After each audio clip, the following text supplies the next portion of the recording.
Hey everyone, I am with my girl Brittany today, and she's coming to you from Canada in her barn, which she has just renovated into a yoga meditation studio, which is awesome.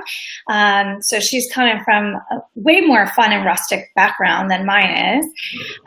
But today we're going to be talking about hustle versus flow.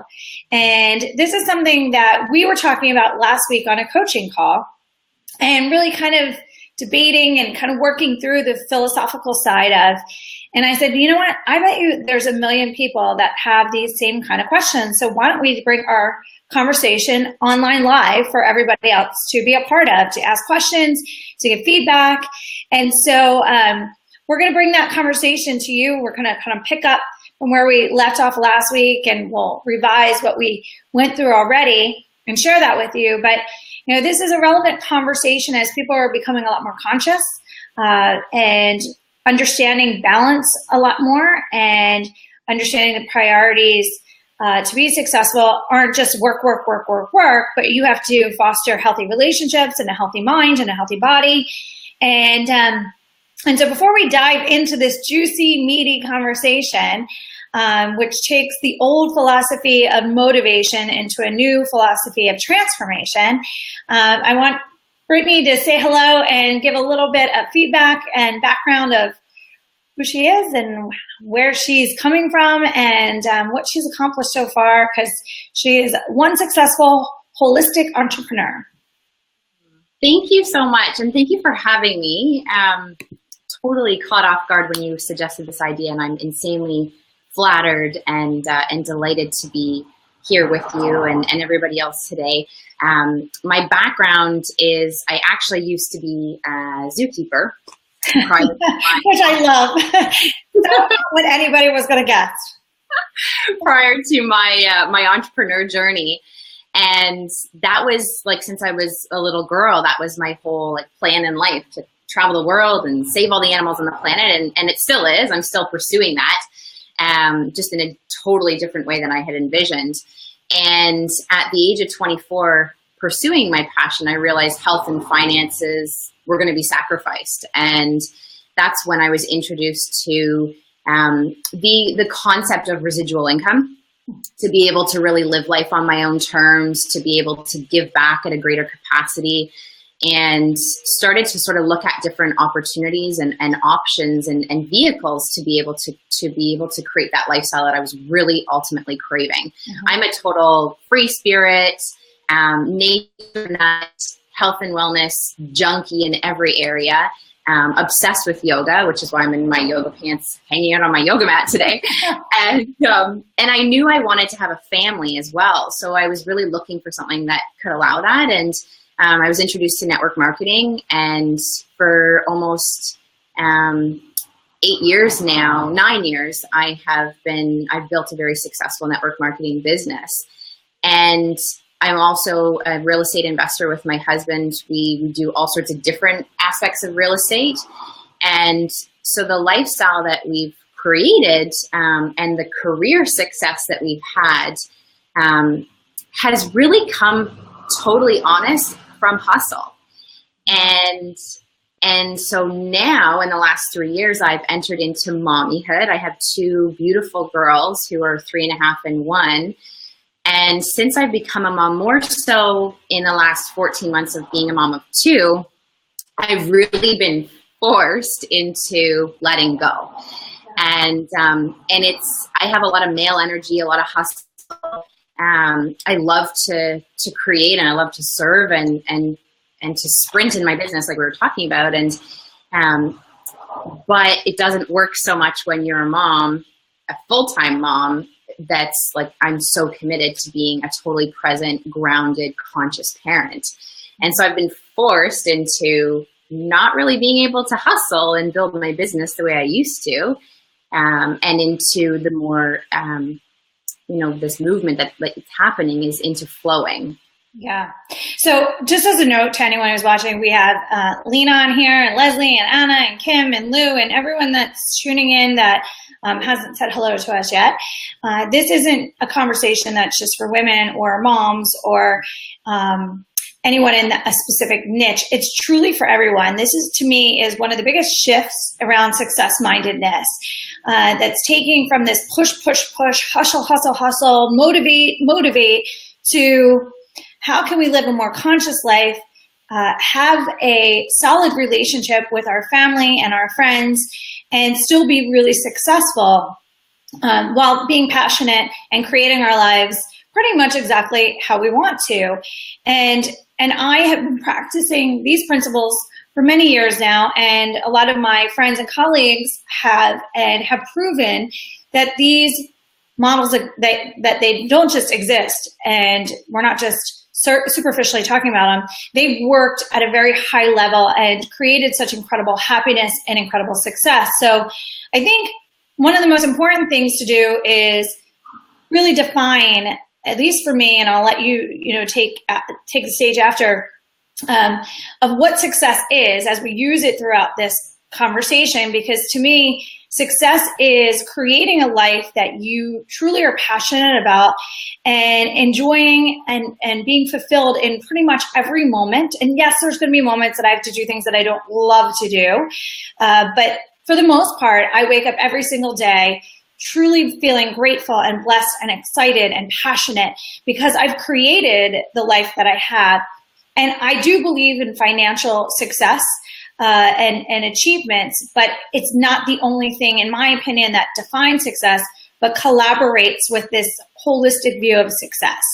And so I want to clarify that definition, because I think for a lot of people, they've been brainwashed in this societal belief system that success is your financial status, the materials that you have, and the zip code that you live in, versus this holistic view of happiness, fulfillment, joy, financial freedom. You said residual income earlier, so that's a huge part of creating this life of financial freedom that we're going to talk about a lot, where you don't have to work as hard as you have to work smart. And so we're going to talk a lot about that philosophy of working hard versus working smart too. So do you want to give everyone just a little insight on your definition of success before we dive into this? Because I think it's good to clarify, at least for me, and I believe for you, that we don't believe that success is just defined by the money in your bank account and the title that goes with your name. It's part of it, for sure, but it's not the only part of it. Yeah, and I want to be like totally transparent. I mean, this is one of the reasons I'm really working with you this year is, I mean, my world has been rocked since I became a mom of two. It's shaken me to my core, which is really kind of pushing me into discovering more of what my definition of success is. Because up until, a year ago, my definition of success was really around finances, was having enough residual wealth flowing in to be able to have all of the options to be able to create more joy in my life. And so, having residual wealth to be able to put my kids into the schools that I really felt the biggest calling towards, to be able to afford my obsession around health and wellness, everything to do with health and wellness. And, to travel, and that was my definition. And now it's reversing. It's having so much joy and so much inner peace and grounding that I'm able to flow in life and manifest more of what I desire. I hope that answers your question. Yeah, you just said a huge word that is part of the secret of all of this is alignment. Yeah. Alignment, as Anna had commented, she said, absolutely the only way to create today is in the alignment with your core values. And so, people are told if you go to school and you get good grades and you get a good job, you're going to be, and you work really, really hard, you're going to be really successful. And I don't believe any of that's really true in that direct sense. Yes, there's going to be moments where you work really hard. And yes, there's going to be moments when you're applying yourself at different levels. Good grades. I was an average student, so I can't say that good grades helped me. I started my first business out of college, as most entrepreneurs actually some of the most successful entrepreneurs of our time didn't even go to college, and I'm not diminishing college, but they didn't. So there's something we have to really question around that. But the first part of hustle and flow that I want to acknowledge is my understanding, and being in the personal development place for 20 plus years, teaching, speaking, I was taught motivation principles, which are way more masculine in this push mindset. And I did it. I was motivated. I motivated other people, but motivation always felt so exhausting to me until I learned that it's not about motivation. It's really about transformation. So let's just say motivation in health and wellness was breaking my sugar addiction. That was a huge part for me.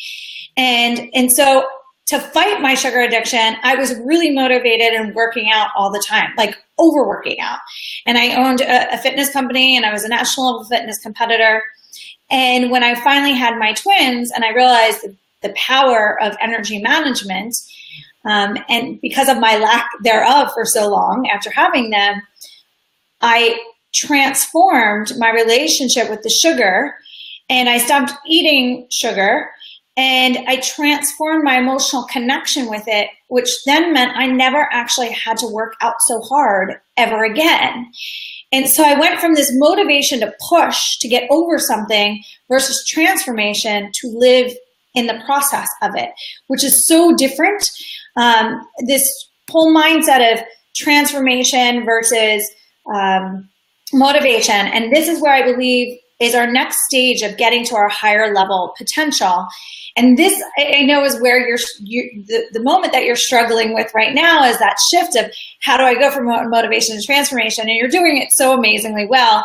But, not to put you on the spot of vulnerability, but you've had to be really vulnerable and self-aware to say, this is really hard. Like, I've been really successful by being motivated, and now I have to transform my thought processes, habits, and behaviors to be as successful, if not more. But I can't do it like I did because I have 2 kids that need me more. Yeah, totally. And especially, I've led hundreds of people in my tribe and on my team with this model.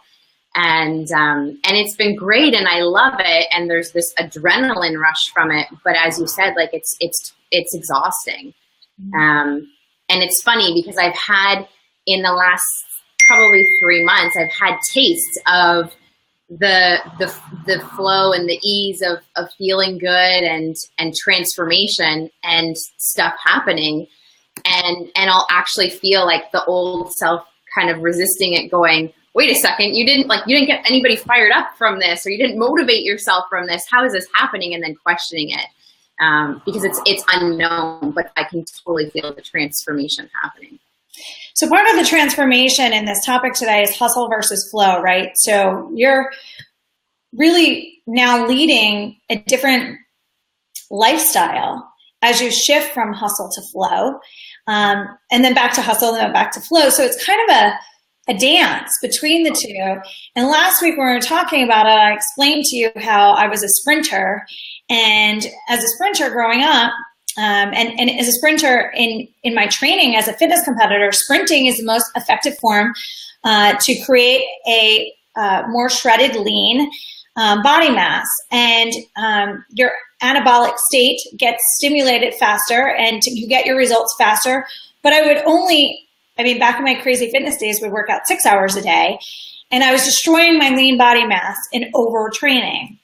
And I recognized, I was doing an article many years ago about racing and how racing is a metaphor of life, because when I was doing my junior Olympics 200-yard dash, I was told by my trainer, you always look over your shoulder when you hear somebody's breath. Stop doing it, or you're gonna ruin your time. Sure enough, in the finals of the Junior Olympics, I fell because I looked over my shoulder. And as I was writing that article and recognizing there's a lot of metaphors to sprinting, and one of the other ones for me was when I was overtraining and not getting the results I wanted, my coach for my fitness competition said to me, you're only to work out 25 minutes a day. And I was like, what? I can't only work 25 minutes a day. I will get overweight. I will not be shredded. I will not be ready. And he was like, no, you actually have better results. It took me so much to like wrap my head around, how is that possible? And he was like, because when you're going to work in that 25 minutes, you're going to go all out. It's kind of like Tim Ferriss with 4-Hour Work Week in a lot of his underlying philosophies. So I would go to the track and I'd warm up for just a few minutes, which is the analogy for me of like warming up my brain in the morning with meditation and some reading. And then I would do 6 sets of 100-yard dashes all out. The interesting part of this metaphor is our heart rates would get up to about 180 to 220 during that sprint. And we couldn't sprint again until our heart rate got back down to 120. So we would just kind of stand there waiting for our heart rate to get back to 120. But the greatest anabolic stimulation, the greatest growth happened in the resting period between getting from 180 back to 120. And it hit me like, whoa, this is how I work. This is how I become successful. I sprint, I rest. I sprint, I rest, but I sprint all out.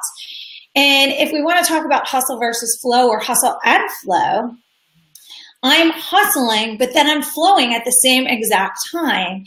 And last week when I introduced this principle to you, it was like this light bulb went off of like, wow, yeah, when my babysitter comes, I got to like go all out for that short period of time. And I would love for you to share with everyone how that transformed your perception and how you're going to apply it differently to your business and life now, where you won't have so much anxiety during the resting periods. Because I think a lot of people get anxiety during that time period where their heart rate's supposed to get from 180 to 120 because you have to stop. And I think too, totally. And I want to touch on something that I know, like, hopefully will serve other people and probably can relate, because my struggle with this resting is also around scarcity, right? And letting go. And so where my struggle and sort of resistance around the resting period and allowing flow to happen is, well, I'm not working hard enough, or what if I miss out on that? So similar to, like you said, right? You're going to gain weight, or you're not going to be shredded if you're resting and you're only doing 25 minutes a day. Yeah. But where I'm really shifting and transforming within just like really the last couple of weeks is in that resting stage, practicing being as present and conscious as possible in rest mode. Yeah. And in those times of making sure that I'm equipping myself with gratitude and grounding practices and whatever's going to feel so good to help nourish my soul. Mm-hmm. So that when I'm in that resting mode, it's not just kind of sitting around going like, oh, I hope that things come to me because I'm resting. I'm in the flow. I'm in the flow. So like, universe, just deliver. But I'm really practicing the conscious present moment to make sure that I'm feeling good and fueling, so that when I do go into hustle mode, I'm laser focused. My gas tank is full. I'm inspired. I'm grateful. I'm trusting. I'm allowing. So it's intentional and aligned action in hustle. Yeah. Intentional aligned action. First of all, I want to just acknowledge Jean, who's on here, and Kim and Nate and everyone who's commenting. This topic is really resonating with a lot of people who are trying to figure out the same balance. So I hope a lot of this information or insight of our conversation is helping give some new perspectives. When I first launched the Butler Bag Company and I was doing a lot of media, one of the top questions for me was always, how do you balance it all? And I would crack up and I'd be like, I don't actually believe in a balance. But what I see it is, in my time as a mom with my family, I'm rejuvenating for my career woman lifestyle. And my time as a career woman, I'm rejuvenating for my life as a mom. So I come in fully energized into both places, not depleted, looking for this illusional balance, because that doesn't really exist. But exactly like you said, it's that being present in that time period that you are. And by the way, I would love to challenge everyone to think about, when are your most creative ideas popping in? It's not when you're hustling. When you're hustling and taking action, you're taking action, but there's so much value in ideas. Creativity is your unlimited capital. Assets are falling on top of you all day, every day. If you would just be present sometimes and be quiet to listen to them, and then you take the action, the sprint, as I call it, the sprint to make that idea happen. And then when you take that rest again, it's not wasted time, but as Brittany used the word, intentional. It's very intentional, and it allows you to actually have creative breakthroughs, get new insights, get more aligned with what's meaningful to you, so that when you take that action again, then the action is also intentional in that hustle versus flow. Brittany, did you want to add to that? I could see your wheels were definitely turning.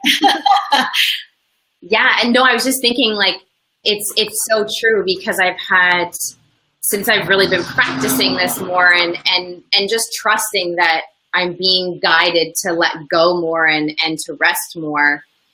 Since I've been doing this, I can say that I've had more creative ideas come to me than ever before, that I'm so excited to execute. And I don't know if I'm jumping ahead in our conversation, but the other thing we talked about was the focus, right, on effort versus outcome. Yeah. And a lot of times when I get these creative ideas, I will almost not act on them because it feels like so much work. Well, the perception shift is the key part of that. So I'm going to time you out for a second, Brittany. I gave Brittany an idea last week, and she goes, oh, "It sounds like so much work." And I was like, "But you can do it. I mean, it's so easy for her to do the idea that I gave her." But it was really about the perception of that effort versus the outcome of that effort. So we are brainwashed in our society to think as work as effort versus work as fulfillment. So for me, working with so many people, I don't focus on, oh, I got to get on this call or this video, or after I get off this call today, or this video today, I'm going to speak at an event.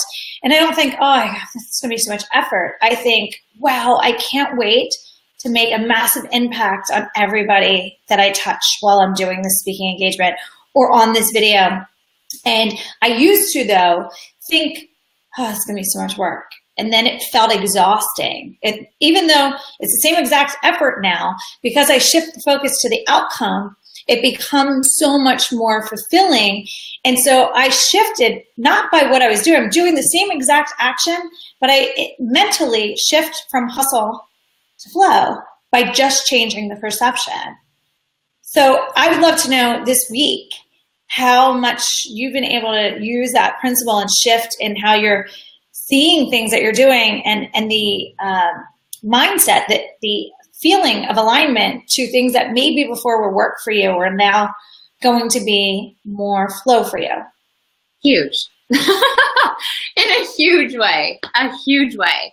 And the other thing too, like, it's huge. Like, to me, this is the biggest aha from our conversation last week, and sort of just introspective on when I'm mentoring people who I'm working with, and even myself, when we set these huge goals and intentions to achieve something great, but then life happens, and then we go back to thinking about that goal and that intention that we set maybe 6 months ago, and life's happening, and then all of a sudden, like, you nailed it, our perception turns into, oh my gosh, well, based on current results and circumstances in my life, that goal that I set for myself 6 months ago feels like so much work. So I'm going to back off and maybe just rejig my goal for the year. And now that I have this insight, it's not that life is happening that means that we have to change the goal. It's how our perception of that goal. We've gotten maybe off track of what was the outcome of that goal that we set. What was the reason we set a goal that we maybe put out there? What was the visualized outcome of it? And let's get back to that perception, as opposed to, oh my gosh, life's happened. That goal seems like so much work now. I'm not going to go for it anymore. I'll maybe go back it off and go for this goal instead.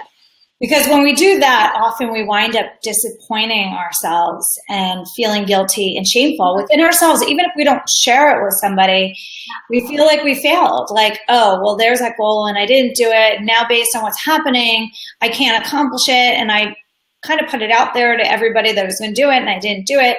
And yes, there will be some times where it's not as important to you anymore. Sure. But I think the majority of the people, it's not that it's not as important anymore. They've self-talked themselves into a position in which they feel lack of confidence and lack of passion because they focus so much on the work to get there versus what the outcome will be once they're there. So I used for you last week, and I'm going to share this with everyone because for me, it's like another metaphor of life, always around running. But when I don't love running, I really don't, but I love, when I was a kid, I did for whatever reason, I wanted to race everybody, but I don't love running now, but I love the outcome of running. So there's a lot of times I'll wake up in the morning, I put my workout clothes on and I put my sneakers on just so I can't derail myself from my intention of going running. And then I'm walking to this path in which I run on and trying to talk myself out of running and all the different things I need to do and all the calls I need to make and the emails. But and as much as so many times I want to talk myself out of it, I remember this visual of how I feel when I'm in that final stretch and I'm sweating and my energy's up and my heart rate has been escalated and my oxygen level to my brain is so much more powerful. And I get very clearly focused on that moment, that feeling, the emotional connection. I shift from the begrudging, ugh, I don't want to do this, to the emotional connection around the end of how that felt. And then I'm like, okay, cool. I can't wait. I shift immediately. Like, I can't wait to feel that way. I can't wait to feel that way. And we can apply this to everything in business. Totally. 100%. Or every aspect of our lives, quite honestly. That's like a whole different conversation that's really shifting our focus or being grateful for every moment and opportunity that we have in our lives to do anything, even go to the grocery store, which isn't that much fun for me. But I can still feel more pleasure in it when I am thinking about what I'll cook for dinner that night and how happy my girls will be for that. So this is a lot of this conversation is really about mindset shifts and perception shifts that we have control of, complete control of. I want to give everybody an opportunity to ask any questions that they have. I know a bunch of you are commenting, which I love. And Jean just said it's so great after you get done something, the feeling that you get and you're ready for your day. Or she also said she likes that women are supporting other women and having these conversations. And I love it too. I love it for everybody because I feel like a lot of women feel, a lot of people feel alone. A lot of women feel like if they're not Superwoman or Wonder Woman, I should say right now, currently, and they're feeling lack and they're feeling like they're not keeping up with their peers, that they're failing completely.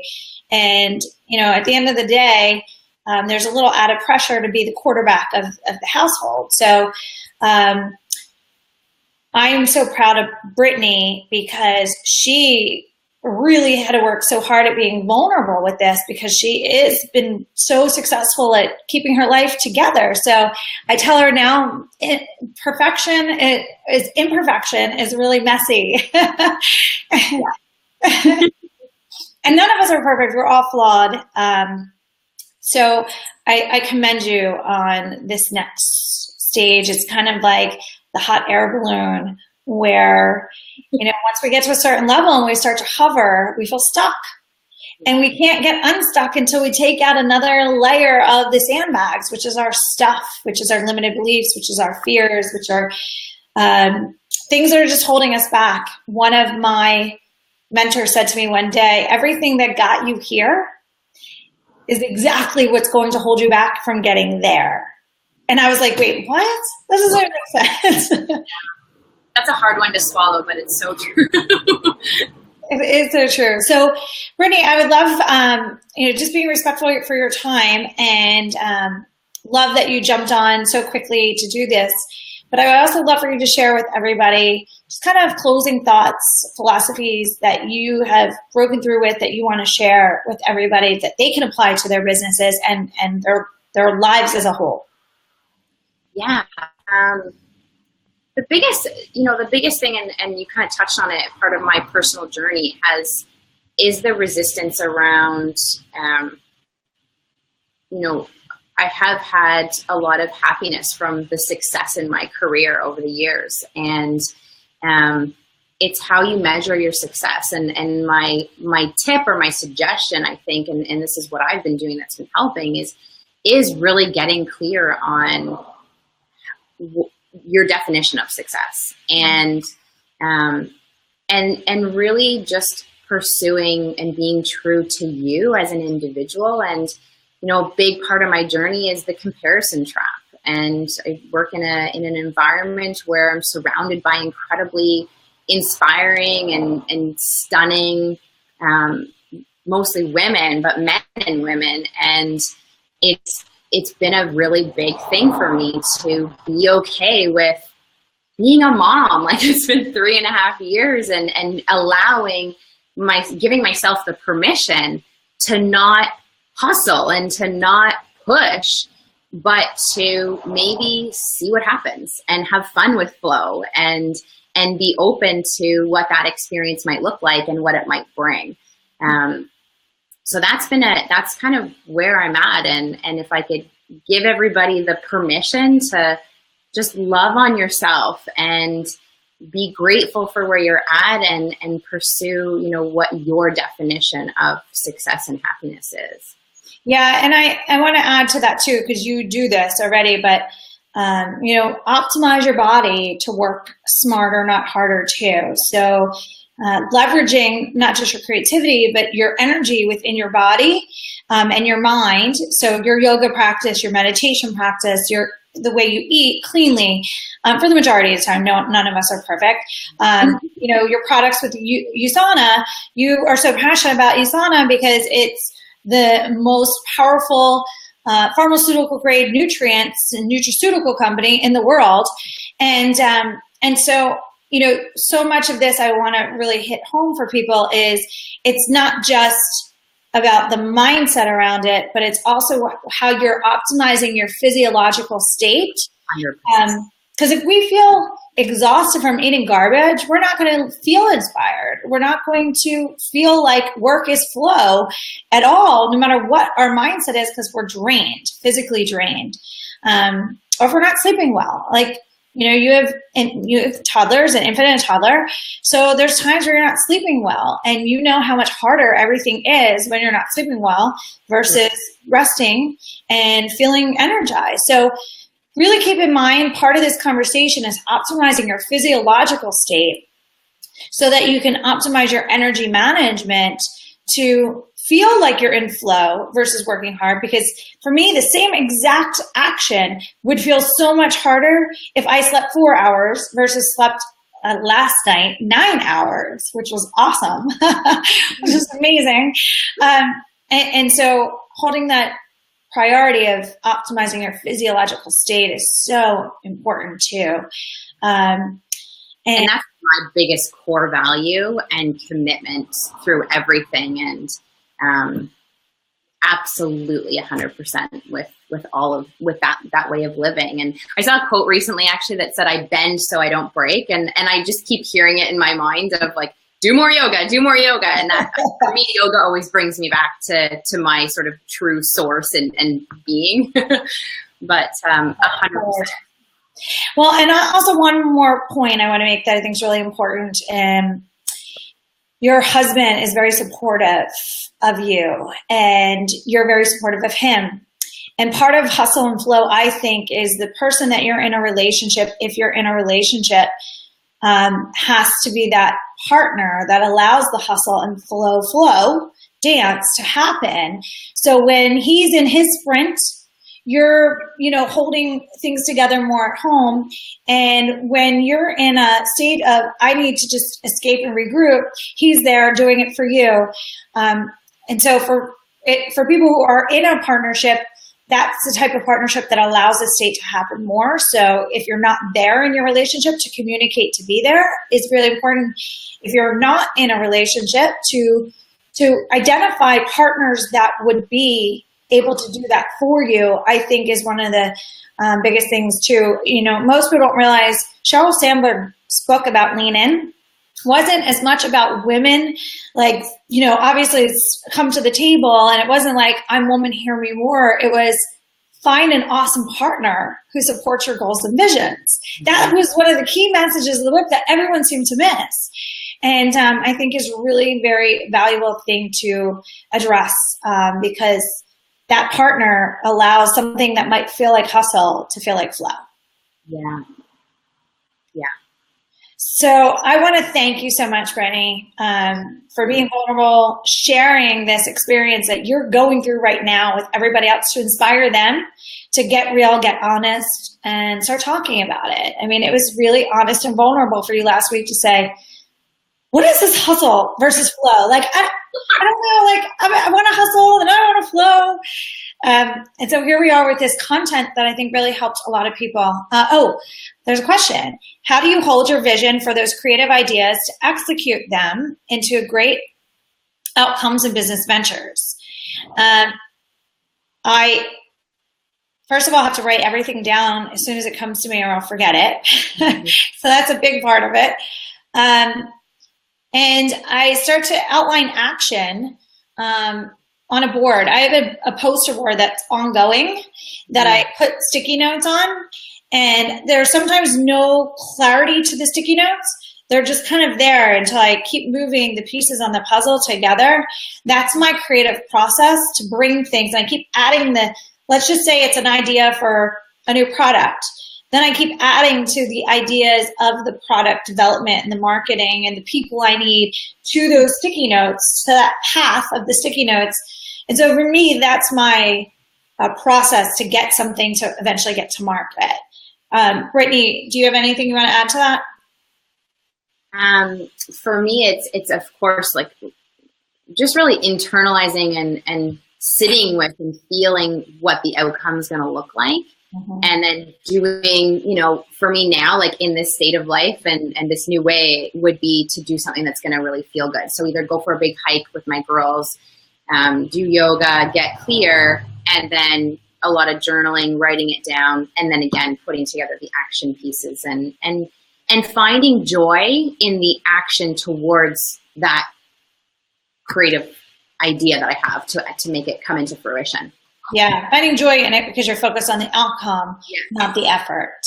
So I think that's our new mantra for this: is focus on the outcome, not the effort.